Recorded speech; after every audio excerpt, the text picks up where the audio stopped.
Pompliano, how are you? I'm good. Your skin looks very nice today. Kind of tan. Well, tan because I go out in the sun. Sun is great. Tan. Why am I so white? What is going on? Well, because I go in the sun, you don't go in the sun. But also, second is that we both got 8 hours of sleep last night, which good energy.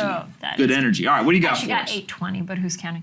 So, first of all, food prices have been on the rise in the past few months, and rice is about to hit. It's been creeping up for the 5th straight month to reach a 12-month high.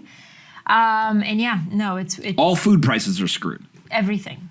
Well, so when the supply chain gets disrupted in any form or factor, so there's a couple of things that go to play here. The first is take the one that everyone wants to point to. Everyone says, oh, the virus. Yes, if you send people to sit at home and you don't let them go to work, there's a slowdown of velocity of money. There's companies that get disrupted. There's all kinds of things that have to get worked through the system. And it can take a year, 2 years, 3 years to get worked through. So that definitely has some impact on the supply chain. If you remember, there were ships all waiting off of the ports. There's all these issues. The second thing that occurs is that when you give out free money to people, $1,200 stimulus and many other programs like that, their demand explodes. When demand explodes, they start to pull on the supply chain. They say, give me, give me, give me. And the supply chain is like, shit, we just hit all these obstacles and now people want more. So we've got to accelerate a bunch of issues. It causes more congestion, more issues in the supply chain. The third thing is you then get all sorts of geopolitical uncertainty around the conflict of Russia and Ukraine. Russia invading Ukraine, not good. A lot of wheat comes from there, natural gas, oil, etc. And so as you work your way through this system, what you come to find is that there's other issues from the geopolitical conflict. So you start to add this all up and you're like, man, this is not good. Layer in undisciplined monetary and fiscal policy and you get what we have now, which is food at home. Food at home. The cost has risen 11.9% over the last 12 months. Wow. The cost to eat at home has risen 12%, unsustainable for an average American family. Why do they say food at home and not like food at the grocery store? Because they have food at home and they have the cost of food out of the home. They break it down into two things. Like, yeah, but to get the food in the home, you got to go to the grocery store. Maybe. I don't know. I go to the bodega. You do not. Come on, go. Okay. Next. All right. So Coinbase shares are down because everything is Coinbase, down. Bitcoin is now trading at its lowest level since December 2020, below $24,000. More than 200 billion has been wiped out of the crypto market. I'm not going to say too much, but what I am going to say right now is where legends and fortunes are made.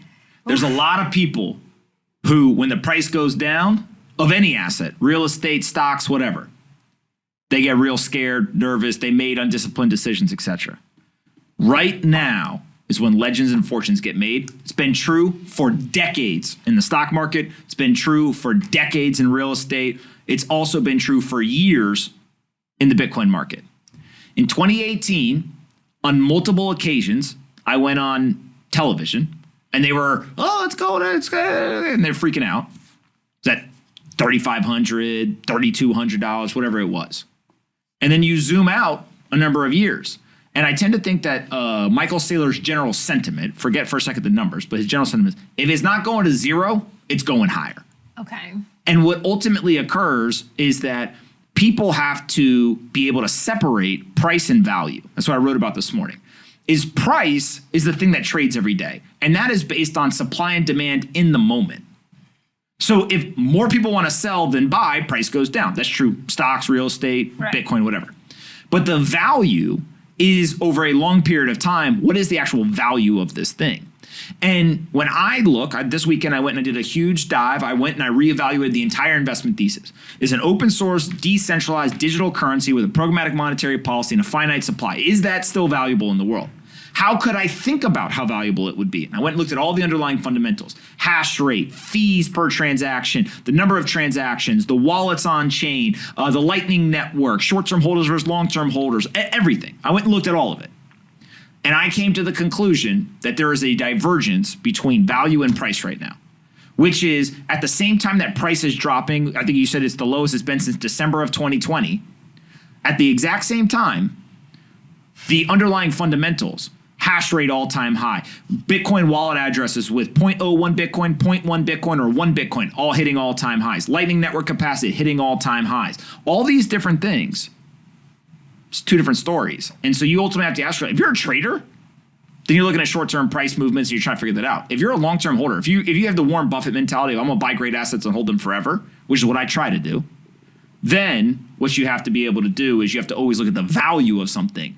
And the more that there's a divergence between price and value, then the more excited you should get about buying it when there's a big divergence. Now, you could be wrong, and that's ultimately where risk is introduced, and that's ultimately where risk return is derived from. Oof, man. Yeah, you don't like when the price goes down. Well, so it's interesting. We kind of like flip-flopped. Early on, I was when like, the price used to drop, Pliny would be don't like, hey, matter. chill out. And he would be freaking out. And now it's the opposite. I slept 8 hours last night. Plina is like shook right now as to how, it's I'm just like, just we've like- been here before. Yeah. We've been here before. And if you haven't been here before, understand that the timeless investing principles still apply. And so this is true. I have some real estate, prices going down. Yeah. Okay, I'm a also- long-term holder. also- I'm not going to trade it. Diversify Of all assets. and be careful out there. True, very true. I like how you say that too. Diversify and be careful. Okay, next thing, PayPal. All right. So, do you remember when you called it a flex when I told the people that when I interviewed the PayPal CEO, Dan Schulman, he told me that he was invested personally in Bitcoin? Yep. Okay. Now he was interviewed at Consensus 2022, and he said that PayPal's move this week to allow customers to transfer crypto out of PayPal's cryptocurrency wallet, cryptocurrency walled garden to external wallets is the opening step from a fiat-oriented world to a digital currency one. So this is how Dan Schulman is envisioning the future. He said, we will instantaneously take your crypto and translate it into fiat, and you will be able to use that in any of our 35 million merchant accounts. So we're trying to add functionality. But what we just did with transfers is kind of like the opening step is you might think about us moving Yep. from a fiat world to a digital currency. Basically, you have to have interoperability. You have to be able to go from digital to fiat, fiat to digital, back and But forth. he That's what they thinks want to that be able the to future empower. is a digital currency one. Of course. Anyone who works in payments at this point, I think they know that that's going to happen. Their ability to withdraw is pretty important, though, now that they have that functionality, because there are some people who say, hey, I want to actually receive Bitcoin, but I don't want to leave it on some sort of infrastructure. I want to pull it off. A good example, right, is Celsius, which I know everyone is talking about online. I don't have any more information than anyone else, so I'm just going off of what I publicly see. And that platform last night froze the ability to move between accounts and also withdraw. Now, my number one rule, I will not punch down on people. I don't know what's going on. But what I do know is that if you said, gun to your head, what do you think is happening? My guess is that there are people who are pulling assets out, and there's a mismatch of duration.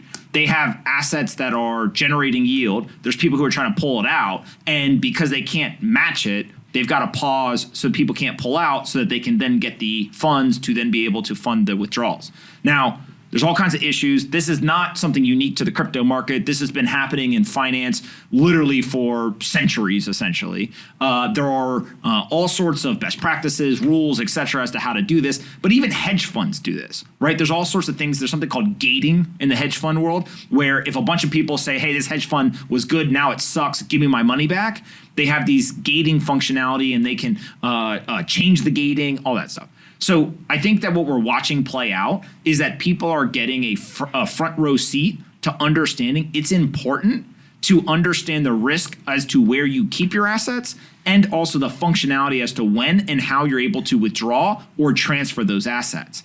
And in this specific situation, again, we don't have all of the information yet, but in this specific situation, it looks like people who have their funds there cannot get them out. And that is a cause for concern. I think that's where you see people saying, hey, what the hell's going on? Over time, we'll find out. But at the same time, there's been a lot of people talking about this for a long time saying, hey, this specific platform, get your assets off. Again, people make their own decisions. You have to live and die with the risk and that you take, and let's see how it plays out. Diversify and be careful out there. Okay. TikTok water, do I even want to know what this is? Yes. Okay. So this is fascinating. I love that I don't know this. Well, so if you were on TikTok, you would know that apparently there's this water called Circle, spelled Cirkul, and their water bottles like went viral on TikTok. With their videos eventually racking up more than 1 billion views. Okay. And when the founder woke up, he saw that visits to his company's website went up 400%. So he thought it was a mistake. It wasn't a mistake, it was TikTok. So Circle is basically these like, they're plastic bottles. Hold on. So users fill the Circle branded plastic bottles with water, insert a flavor cartridge, and set an intensity dial to customize options ranging from iced coffee to strawberry lime. And a starter kit with a bottle and cartridges sell for about $20. So is this a science experiment in a water bottle? So anyway, the point is the power of TikTok turned this into $1 billion company. It is now valued at $1 billion. Well, TikTok is the #1 website in the world, is it not? I don't know. I think that more people went to TikTok in 2021 than Google.com. This is crazy. Can you imagine that? Yeah, it's marketing. Now, I'm still trying to figure out the science experiment that's happening inside of the water bottle. It's just like I feel like this has been around forever. I don't know why this is that innovative, but people seem to love it. I don't know anything about that. What do you mean? You wouldn't want to put like little strawberries in a cartridge? No, I want the real iced coffee. I don't want the water flavored stuff. All right, what do you ready? think? We're American coffee drinkers? Oh my God, do you remember that video? There's a video that a bunch of our friends were all sending around, and it's like a European pretending to be an American for the day, and he basically he jumps out of bed at like 6 a.m. and he goes, "Oh my God, I have to go and I have to get my coffee," and then he basically pours a little bit of coffee and then a bunch of water. Then he sits down at his computer and he's like, "I have to work," and he's like, "Now I have to go to work," and he picks up his computer and he runs to work and he's like working, and then he goes, "Now I have to leave the office and go home and work more," and he takes his computer and he runs home and he's doing more work. He goes, "Now I have to go to sleep," and then he like goes to sleep with his computer like on his chest, and then he wakes back up and he does it all over again the next day. And the whole point is like, no, but I thought the coffee was like basically like a plant. Yeah, it's nonsense. No, never mind. Okay. What's going on in New York City? So New York City, this is interesting. So it says that New York City had one of the largest declines in the first stage of the pandemic and one of the fastest rebounds. A lot of people are moving back into Manhattan, more so than before the pandemic. Do you buy that? Well, more people are moving in because it's a base effect, right? Of like there's so much open inventory that more people, I would expect more people to move back in than before the pandemic. God, I wish. But it's still a net loss of population. Right, but the chart goes like this. Of course. It basically, there was a certain number of people growing. Yeah. It drops significantly, right? Because of the pandemic, people leaving. It was a net loss. And it's starting to recover, but it still hasn't recovered back above the pre-pandemic levels of population. But and so this is New York City. This is what we call manipulating data. They're trying to tell a good story. I don't know. They are net losers of the pandemic. They do face a tough road ahead with overall population declining, low office return figures threatening business survival, and fear of crime. Oh, God. So are California. California and New York are net losers of the pandemic. So do we think, who is moving back into Manhattan? Is young it people. Young people? If you're 21 years old right now, yeah, and you're graduating with May, in May, you just graduated. I would have been doing that. Ooh. Party your face off, cheap rent, go experience New York City. Well, the median rent in New York City, in Manhattan, I think, is $4,000 now. So it's not so much cheap. It was cheap 6 months ago as they had the supply-demand imbalance, but it's pretty crazy. Yeah. All right. Well, that is it for today. One last point. I just got confirmation that FTX said, quote, they're going to get mad at this, but whatever. The exact email reads, "We didn't yet," meaning they did not yet pick the two people, so there's still time.